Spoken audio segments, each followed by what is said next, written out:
2026 தேர்தல் நெருங்கிட்டு இருக்கிற இந்த நேரத்துல பல போட்டியாளர்களால தமிழக தேர்தல் களமே பயங்கரமா சூடு பிடிச்சிட்டு இருக்குன்னு தான் சொல்லணும். குறிப்பா டிஎம்கேல இருந்து மு.க. ஸ்டாலின் அவர்களும், என்சிக்கு அதாவது நான் தமிழர் கட்சியில இருந்து சீமான் அவர்களும், ஏஐஏடிஎம்கே கட்சியில இருந்து எடப்பாடி பழனிசாமி அவர்களும், நம்ம புதுசா அரசியல் களத்துல ஜொலிச்சிட்டு இருக்கிற தளபதி விஜய் டிவிகே கட்சியில இருந்தும் தலைவர்களா போட்டியிட போறாங்க.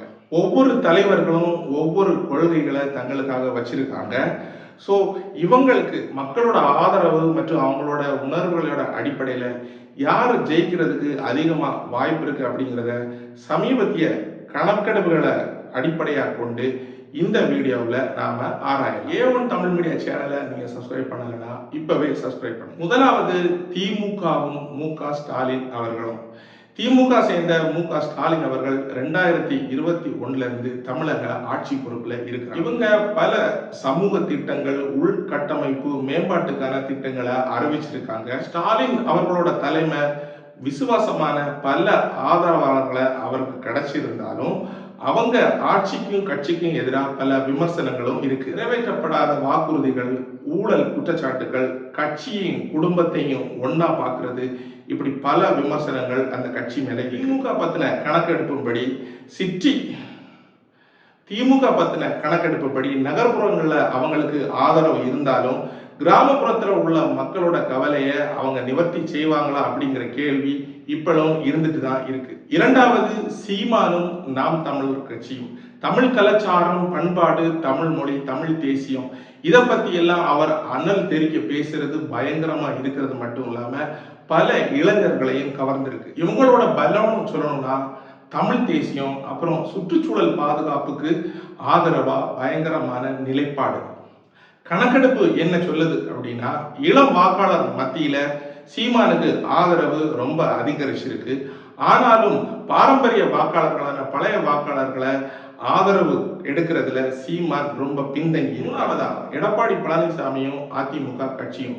அதிமுக கட்சியில உள்கட்சி பிளவுக்கு அப்புறமா எடப்பாடி பழனிசாமி அவர்கள் கட்சியை ஒருங்கிணைக்கிறதுல பயங்கர தீவிரமா ஈடுபட்டு இருக்காரு. ராஜா புயல் நேரத்துல எடப்பாடி அவர்களோட தலைமைத்துவமும் வளர்ச்சி திட்டத்துல அவர் கொண்டிருக்கிற நாட்டமும் அவருக்கு ஒரு பாசிட்டிவான வைபை ஏற்படுத்தி இருக்குது.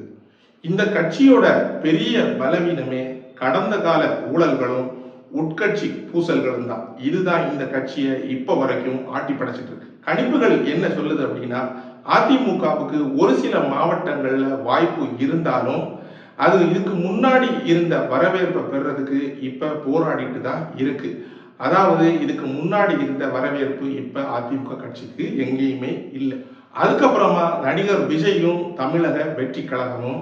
நடிகர் விஜய் அரசியலுக்கு புதுசா இருந்தாலும் அவரோட புகழ் சூப்பர் ஸ்டாரா ஏற்கனவே பல இடங்கள்ல பிரபலமா. விஜயோட பலம் என்னன்னா அவரோட அடக்கமான குணமும் வெகு ஜனத்தோட இணையிற நபரா இருக்குது. அது மட்டும் இல்லாம அவரோட படங்கள் பெரும்பாலும் சமூக செய்திகளை தான் கொண்டிருந்தது.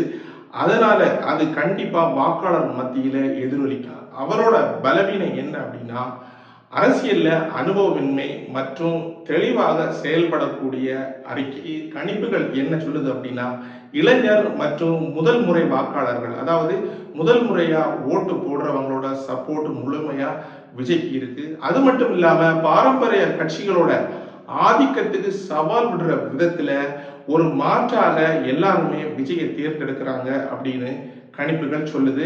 இதுக்கு அர்த்தம் என்னன்னா எல்லாரும் தேர்ந்தெடுக்கலாம் அப்படின்னு இல்ல, மாற்றத்தை எதிர்பார்க்கிறாங்க, விஜயை எதிர்பார்க்கிறாங்க. 2026 யார் வெற்றி பெறுவார்கள் அப்படிங்கிற கேள்விக்கு விடை சொல்றது எளிதுன்னு சொல்லலாம், கடினம்னு சொல்லலாம். ஏன் அப்படின்னா இந்த போட்டி இதுவரை இல்லாத அளவுக்கு மிக மிக கடினமா இருக்க போகுது. ஏன்னா இந்த தடவை அரசியல் களத்துல இருக்கிறது எல்லாமே பயங்கரமான சக்திகள். மு.க. ஸ்டாலின், சீமானா இருக்கட்டும், அதுக்கப்புறம் எடப்பாடி பழனிசாமி, தளபதி விஜய் எல்லாருக்குமே ஒரு பெரிய ஆதரவாளர்கள், ரசிகர் பட்டாளம் இருக்கிறாங்க. அதனால இது ரொம்ப கடுமையான ஒரு போட்டியா இருக்க போகுது. மிக குறிப்பா மு.க. ஸ்டாலின் அவர்கள் வலுவான அடித்தளத்தை வச்சிருக்காரு தான்.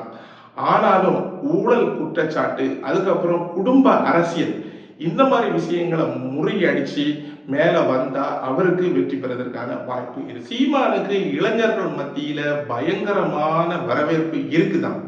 ஆனாலும் அவர் வெறும் பேச்சு அரசியல், உணர்ச்சி பூர்வமான பேச்சு, இப்படிப்பட்ட அரசியல் பேச்சை தவிர்த்து நடைமுறை அரசியலை அவள் தெளிவாக தெரியப்படுத்தினால் அவருக்கும் வெற்றி பெறுவதற்கான வாய்ப்பு இருக்கு. அதுக்கப்புறமா எடப்பாடி பழனிசாமி அவர்கள் உள்கட்சி பூசல்களை எல்லாம் களைஞ்சி அவங்க ஒற்றுமையான பெரும் பலத்தோடு போட்டியிட்டா அவங்க வெற்றி பெறுவதற்கு வாய்ப்பு. தளபதி விஜய் மாற்றத்துக்கான ஒரு புதிய முகமா தன்னை பிரதிநிதிப்படுத்துறாரு.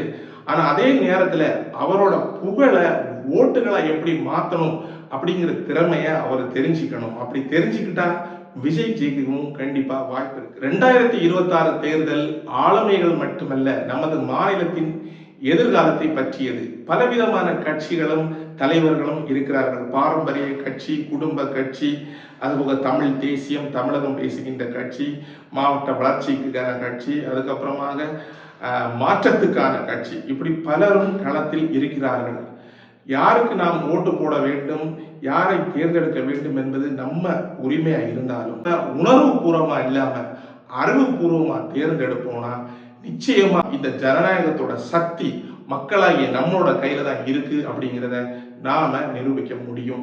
கடைசியா நண்பர்களுக்கு ஒரு விஷயம், இந்த வீடியோல நாம பார்த்தது சில கணிப்புகளின் படி யாரு ஜெயிக்க முடியும், என்ன பண்ணுனா அவங்க ஜெயிக்க வாய்ப்பு இருக்கிறது அப்படிங்கிறது தான்.